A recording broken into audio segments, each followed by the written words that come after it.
Yay tətili gələndə Asifin ürəyi sevinclə döyünərdi. Çünki yayı babasının yanında fermada keçirərdi. Hər yay o qədər maraqlı keçərdi ki, dərslərin necə gəlib çatdığını hiss eləməzdi. Babası Asif və qardaşına həm dostluq, həm də müəllimlik edərdi. Babası, bacısı və dostları ilə fermanın yaxınlığında böğürtlen toplamağa gedərdilər. Böğürtlen yığmağa gedəndə Asif də onlara qoşulardı. Ancaq o biraz tənbəl idi. Həmişə ən balaca səbəti özünə götürərdi.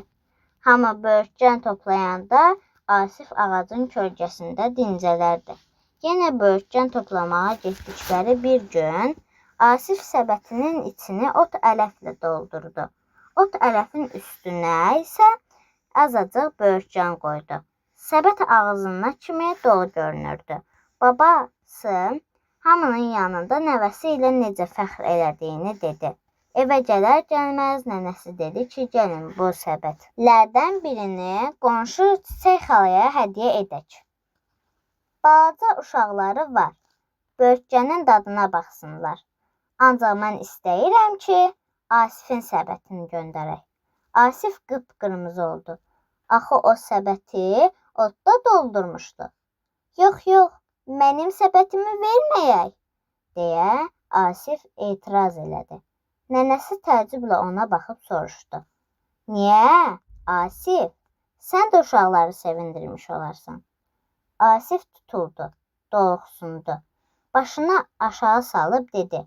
Üzr istəyirəm, mən tənbəllik edib səbəti otda doldurmuşdum. Onu qonşuya verməyin. Nənəsi ilə babası Asifin bu hərəkətinə məyus olsalar da onu danlamadılar. Babası dedi, Asif mənim ağıllı nəvəmdir. Yəqin yorulub, deyə içini otla doldurub. Asif babasına qulaq asa-asa ürəyində özünə söz verdi ki, bir daha belə iş tutmayacaq. Nənəsi də dolu səbətlərdən birini qonşu üçün ayırdı. Qalan böğürtlenlərlə nəvələrinə böğürtlen tortu bişirməyə başladı.